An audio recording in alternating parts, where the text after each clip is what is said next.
Hello and welcome to another video. Now I have here a Laphraoig 10-year Islay Scotch. This is a very smoky, rather slightly harsh Scotch. When I was in college, I tried some of this and it was very different from any other whiskey I'd ever tried. And after trying this, I decided it would be a very interesting challenge to figure out how to cook with it. So I've decided I decided to go ahead and try a bunch of things. My first several attempts were absolute failures because of the way Scotch is made and the water sources that are typically used. If you just say try to marinate meat with this, it doesn't come out very well. The smoky and complex oak flavors disappear and you're left with a flavor that I would describe as something kind of like swamp water. And that makes sense because in most of these distilleries, they actually take their water from groundwater that's been seeping through the peat bogs.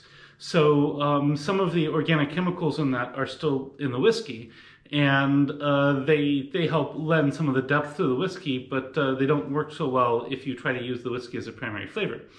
So fast forward some years later, and I eventually came up with an absolutely awesome beef rub, integrating whiskeys like Laphraoig into the wet rub component of the grilling. And this was something that I've taken forward, and it's sort of one of my favorite sort of signature dishes. So we're going to go ahead and take my primary recipe today, and we're going to mix it with a few different possible options to come up with a few variations on it.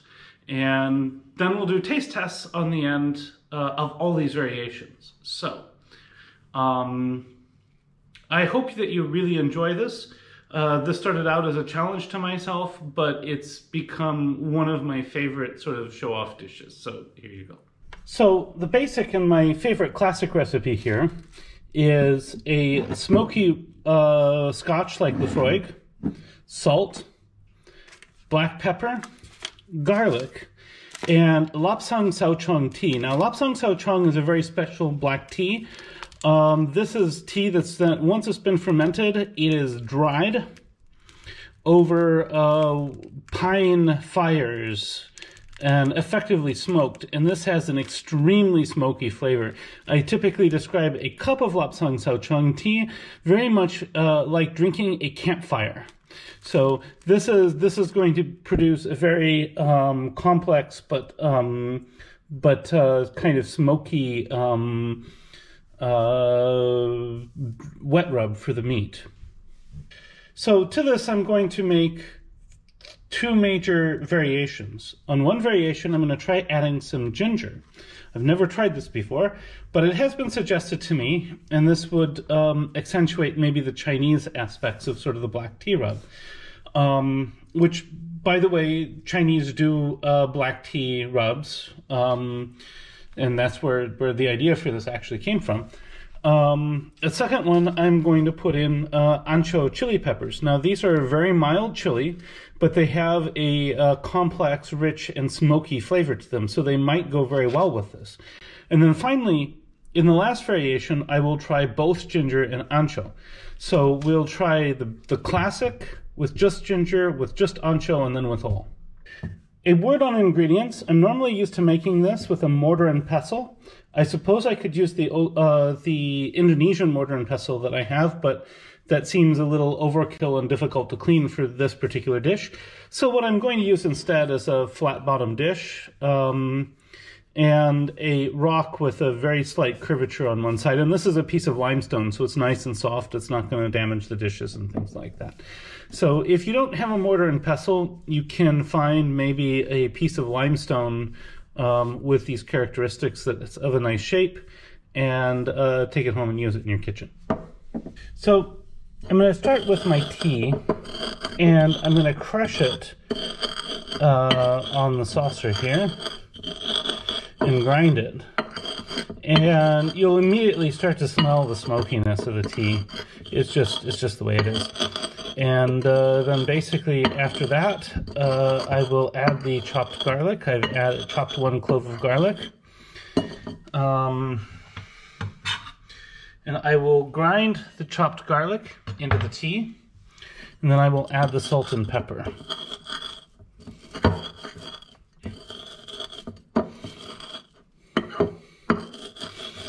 Now you could use garlic powder. I haven't ever really tried that with this dish, but I think that the raw garlic adds a certain complexity to it that I really like. And you'll see we immediately kind of get this paste. That's exactly what we want. So now we're going to add our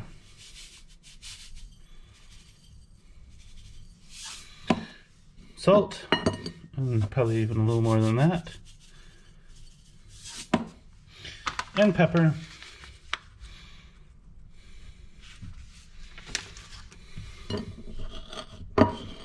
And I'm going to mix these together, and we'll get this very sort of dryish paste.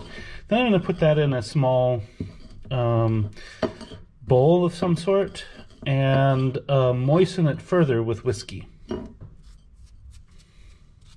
So here we have the basic components of the rub. Now we're going to turn it into a wet rub.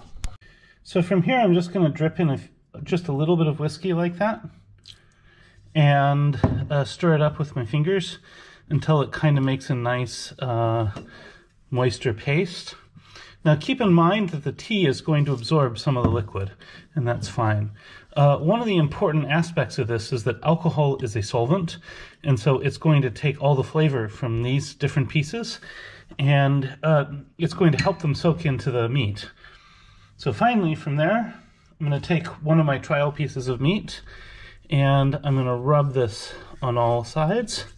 And today I think I'm going to put these in resealable bags in the refrigerator until I can cook them a bit later. It's really nice to let the rubs soak into the meat a bit, and yeah, you can really smell the mixtures of the whiskey along with the the smoky black tea. So now I'm going to go ahead and let this sit in a bag for a few hours, and then we'll come back.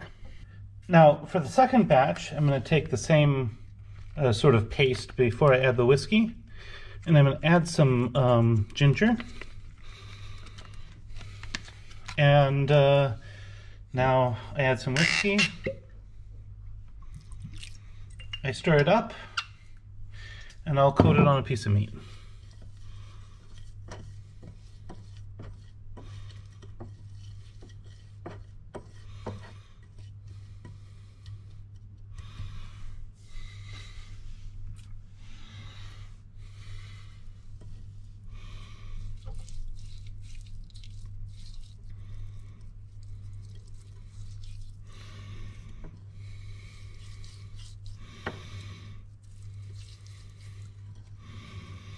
And this meat I'm using is just it's just a round, so it's from the leg.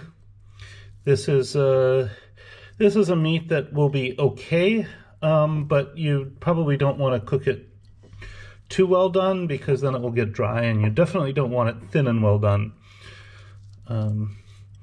This is smelling really good too. I like the little bit of ginger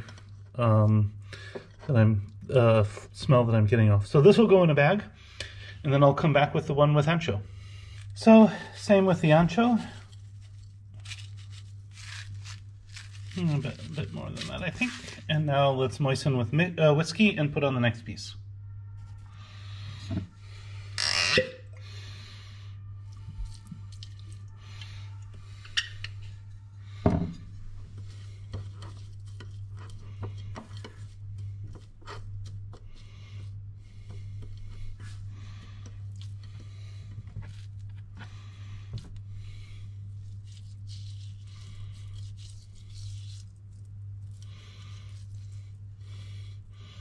This one I'm actually really excited to try.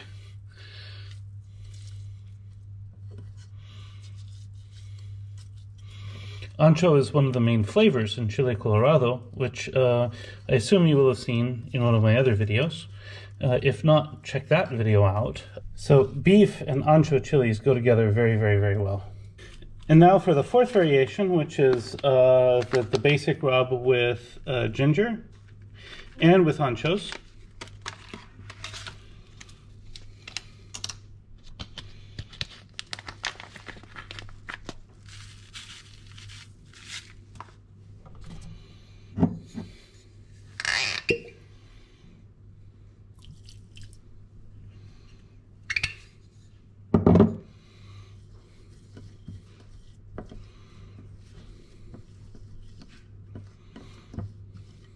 Now we'll put it on this piece and put it in the last bag, and then we will be back in some hours, maybe 4 or 5 hours.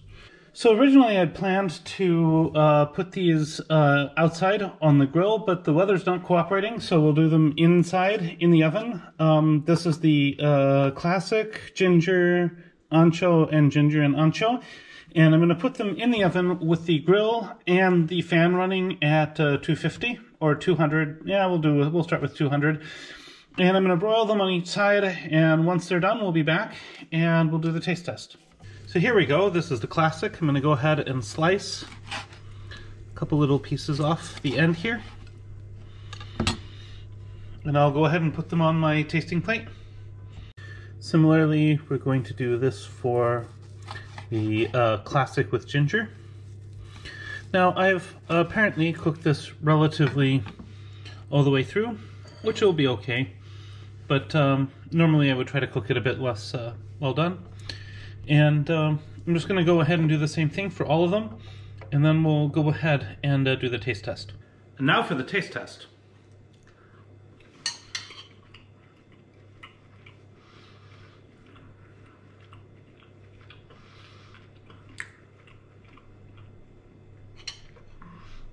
So the classic has a sort of a simple, slightly bitter, slightly smoky flavor.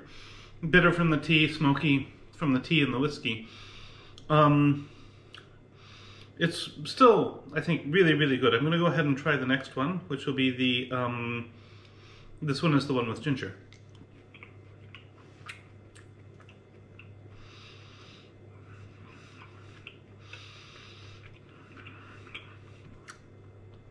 The ginger really livens it up. It adds a dimension that's not there in the original. I really like this. I'm certainly going to do that again.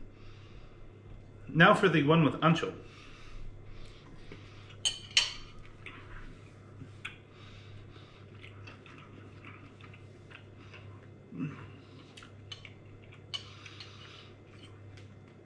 The ancho actually becomes surprisingly spicy in this combination, which is weird because anchos are usually not known as the spicy chili pepper.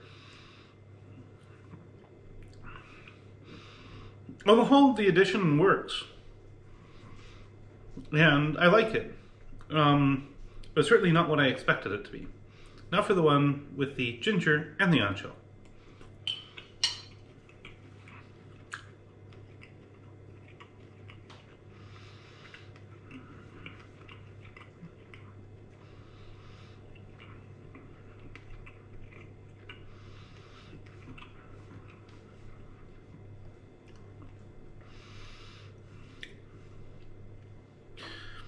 I think the ginger adds something to this rub in every case. I would definitely do it with the ginger again, and I would definitely do it with the ancho and the ginger again. The ancho alone is good also. And the classic is still nice for simplicity's sake, but I think I like it with these two additions, especially with the ginger. So, hope you enjoyed this. Hope you got some inspiration from it. Bon appetit. See you next week.